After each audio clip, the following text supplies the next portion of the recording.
Hi, I'm Steve Thompson, president of Emery Thompson Machinery, and today I'm going to show you how to clean and sanitize your batch freezer.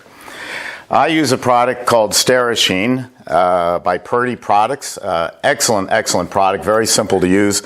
This is the Sanitizing green label, and it's available through all sorts of retailers. We also sell it here as a package of the 4-pound Sanitizing plus 2 tubes of their lubricant, but very simple to use. You just take their scoop and put that into water. Let me get some water over here. 2 gallons of water, and that's warm water, makes it easier that way. And you just mix this up. And this will kill off any bacteria in the machine. You want to do this before you start making ice cream or ices or gelato. I know you run a clean operation, but just airborne bacteria can collect on surfaces, and this is going to be the easiest way just to kill off any bacteria. I do it just before I'm going to make ice cream or any other frozen dessert product. Some health inspectors also want it done at the end of the day when you are finished. You have to do what the health inspector says. That doesn't really make a lot of sense to me, because what if I don't make ice cream for another 2 or 3 days? Airborne bacteria could still collect on parts. But you do what the health inspector says. So that's all dissolved and mixed up. And we're going to go over to the batch freezer. This is our 12 quart. The 12 and the 24 are the same looking machine, just the 12 quart has a shorter barrel. This makes 1 tub of ice cream in about 8 minutes and 1 tub of Italian ices in about 16 minutes. Gelato falls at about 11 minutes. There's a drive shaft in there. This gets lubricated daily, and I'm using the Sanitizing lubricant, which is NSF approved. That's National Sanitation Foundation. And it's a very simple product to use. You just put a little bit onto the drive shaft, put it all the way around. You can't overdo it, because any excess that I put on is going to be pushed forward into the barrel, and then I can wipe it off with a paper towel. So I'm just going to put this into the machine, right like that. And I did put a lot on, so I'll just get the excess off with a paper towel. That's the extent of the maintenance on your Emery Thompson batch freezer. You do that daily or every 8 hours. A lot of developing countries will buy our machines, and they'll run them 24 hours a day around the clock, because labor is inexpensive. Here in the United States, you would never run something that much, because the labor would be too expensive. You'd buy a 2nd or 3rd machine if your business gets that big. This is our dasher with the blades that are very blocky, and they're spring loaded, so that it's going to run against the walls of the machine, no matter how old they are. Now I'm looking, and I have that on backwards. Very simple. The curved end goes to the back. So even I, who have been doing this since I was 16 years old, and I'm obviously not 16 now, can put it in wrong. That's ready to go. Squeeze that a little bit, put it in, give it a turn. Now notice I'm not reaching into the back of the machine. I don't have to. When I get it in, then I put it at 12 and 6, put the front bushing on, and close it up. Always make sure the gate is closed, because you may have just been washing out before and you don't want to leave the gate open. You'll get water all over the floor. I've got my Sanitizing here, and we'll pour this in. I found if you raise the bucket up a little bit above the lip instead of resting it on the lip, see, when you rest it on the lip, you spill. But if you raise it up a little bit, you won't spill.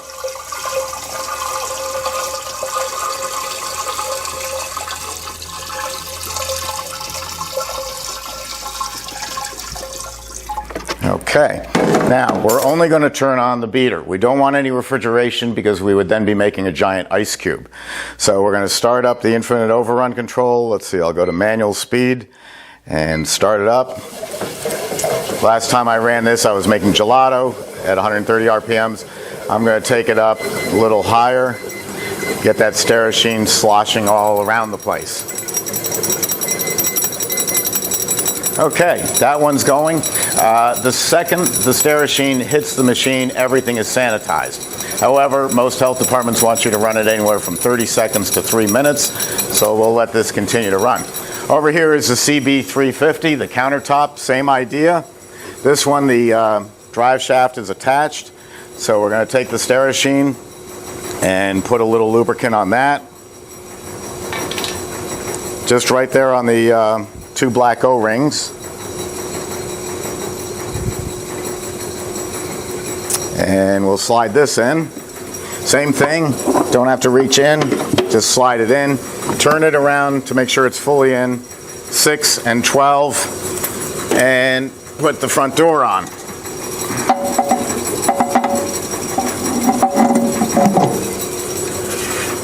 And the 4 knobs. Notice this is all stainless steel. No plastic. The people who use plastic, they find that the door warps in about 5 years, and you have to go replacing the door for over $1,000. The Emery Thompson has an average lifespan of 45 years, and you'll never be replacing a door or most any other part on it. Just hand tight, let the front cover gasket do the work. And let me get some Sterashine over here. I have another bucket that I pre-made.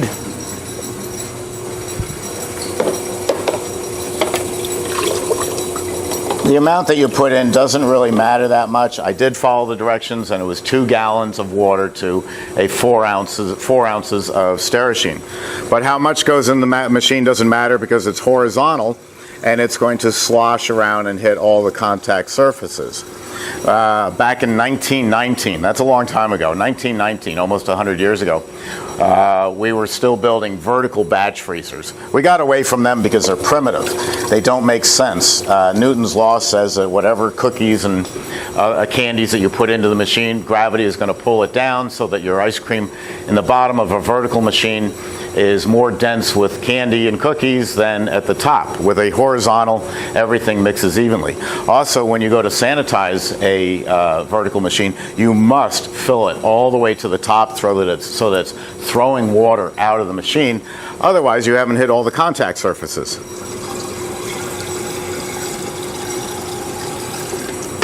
And we'll get this one going. Same thing, I was running gelato. I'm going to take the speed up.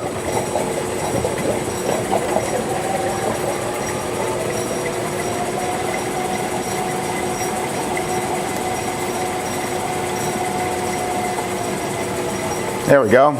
Now let's go back to this one. When the ice cream is ready, I would turn off the refrigeration or the Italian ices, and I would open the gate with it spinning because the ices now are the consistency of wet cement, and it's going to flow out of the machine very quickly. All I have in here right now is water. So if I open this gate with just water in there and it's spinning, I'm going to get a bath. My cameraman Ken is going to get a bath. We don't want that, so we're going to stop the spinning and then open that up. Now we don't have to rinse after this because we exactly followed the directions, and no rinse is necessary. The barrel, all our barrels have a slight pitch forward so that all the water is going to come out. Now I don't throw this water away. This is sanitary water, and I'm going to keep it nearby when I'm making ice cream, ices, or gelato, because anything that I want to have come in contact with the ice cream, even my hands if I'm throwing in some cookies, now everything is sanitized. So this water is going to just stay right by my side, and that machine's all sanitized and ready to go. That's how fast and easy it is. Let's go down here to the new baby on the block, our CB200. This is our countertop 3-quart machine. It does not have the infinite overrun control. It is set for super premium and gelato, the super premium ice cream, artisan gelato, and Italian ices. So it's got the ideal speed. This one I already pre-lubricated, but the same thing, the spring-loaded blades that are going to last about 5 years before you even have to sharpen them. Let me pull this out so you can see it. This is on the optional stand. so that it's nice and stable, but this will fit right on your counter. This is also now available. It's 220 volt normally to put into restaurants. It's now also available in 115 volt, and as of this week we are now offering this for sale internationally. It took us a while to have Copeland design us a compressor that will work on European, Asian voltages, Australia, Africa, anywhere. So we're good to go. We can ship this machine anywhere in the world. And this goes right on here. And again, 2 knobs.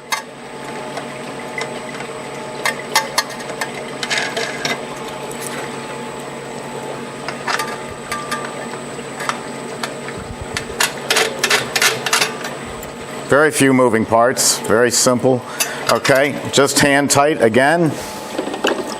And it's a 3-quart finished product. All my machines are rated by finished product. Other people's machines you look at, they might call it a 9-quart or 9-liter machine. It doesn't make 9 liters. They're saying that if we took the beater out and we took the cylinder and stood it on end and filled it with water, it would hold 9 liters. I find that to be very disingenuous. That doesn't tell you what it makes. That tells you how much it would fill if you were to fill it up. But who's ever going to do that? You're making ice cream, ices, and gelato. You want to know what the output is. So the output on this one is 3 quarts or 3 liters, depending on how you want to run it.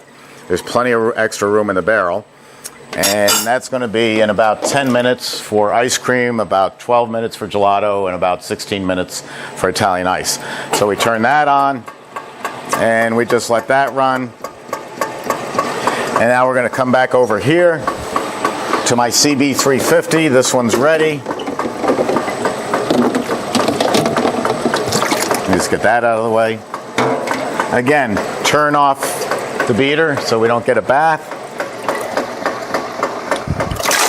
Open that up.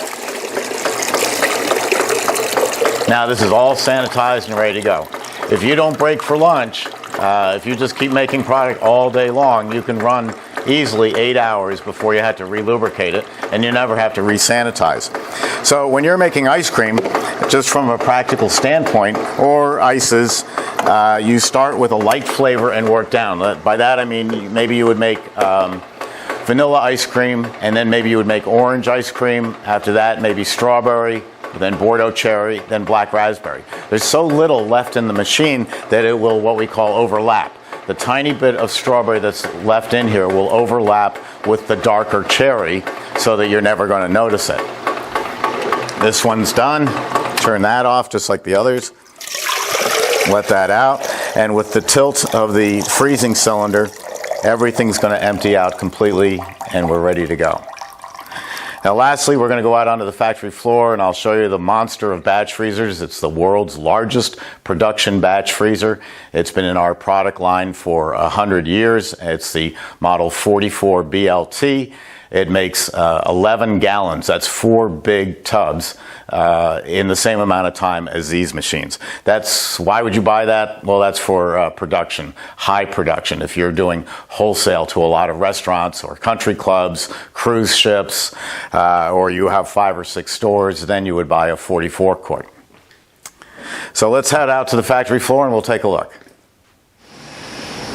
One more machine to show you. We're on the factory floor at Emery Thompson, and this is the largest production batch freezer in the world. This is a 44 quart batch freezer. That's 11 gallons of ice cream in under 10 minutes. It's the size machine that we put Haagen-Dazs into business with, Ben & Jerry's, Breyers, Bluebell, Hershey, Bresslers, on and on throughout our 109-year history. People who buy this machine are their business is growing and they need a lot more production. So same procedure for sanitizing. I've already lubricated the drive shaft on this one. Everything is just bigger, and so that's going into the back of the machine. Long way back there.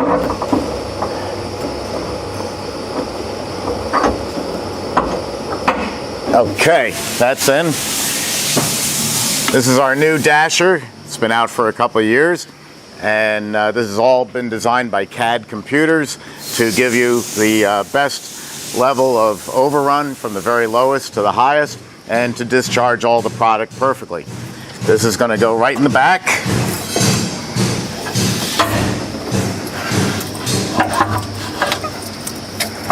I give it a couple of turns.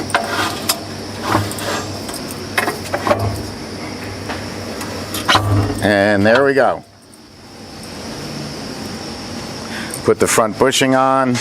Make sure the cover knobs are out of the way. Everything on an Emery Thompson fits perfectly, so if you're having trouble putting together some part, you're doing it wrong. Again, make sure it's closed.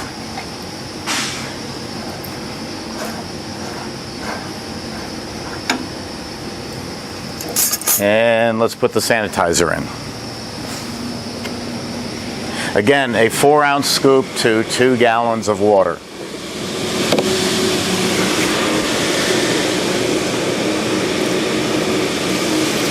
This has a very large opening so that whole bags of cookies can go in the machine.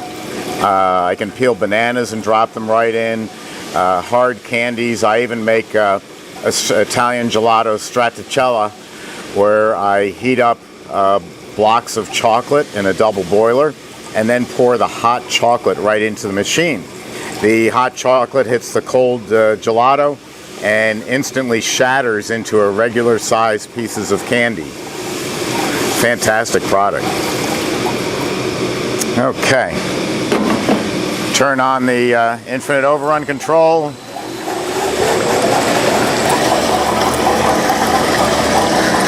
Like I said, hand tight.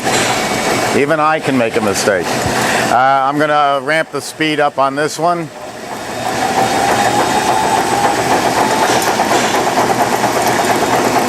No, the machine doesn't shake. It's on an uneven floor. We test every machine that leaves Emery Thompson for 3.5 hours, so that when it leaves here, we know it's perfect. Again, depending on the health department, you can run it for 30 seconds to a minute to 3 minutes. Whatever they say is what you do. But as soon as that sanitized water hits all the contact surfaces, everything is sanitized, ready to go. We're going to turn it off again so we don't get a bath, because it's just water. And then we'll drain that out.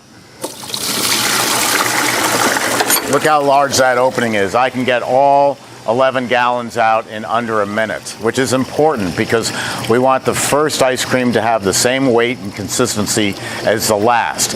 If you have a lot of restrictions to the ice cream, like the Italians put on their machines, they say that it's a bonus because you can decorate. We're in the production business. We want to get the product out, made, and on to the next batch. And there we go. That's it. This is how to sanitize your machine. You can contact us for the Sterashine and the lubricant, or you can contact Purdy Products and they will direct you to a local distributor.